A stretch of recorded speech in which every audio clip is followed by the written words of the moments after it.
तयार नाही. मी 19 फेब्रुवारीला हा विषय बोललेला आहे. आजपर्यंत रोजच कार्यक्रम आहेत, त्याला खंडच पडत नाही आहे.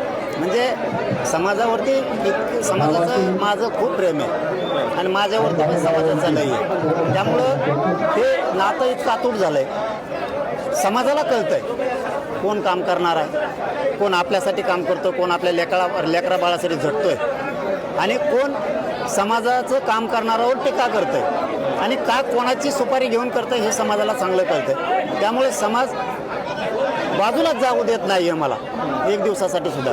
मी प्रामाणिक सांगतो की मला संघटन नाही उभा करायचं, त्यांच्यासाठी यंत्रणा उभी करून द्यायची आहे. अडीअडचणी त्यांच्या लेकरा बाळाला कुठं आल्या, त्यांना आल्या. आयुष्य खूप मोठं आहे आणि याच्यात त्रास खूप आहे. दुनिया खूप आता बेकार निघाली.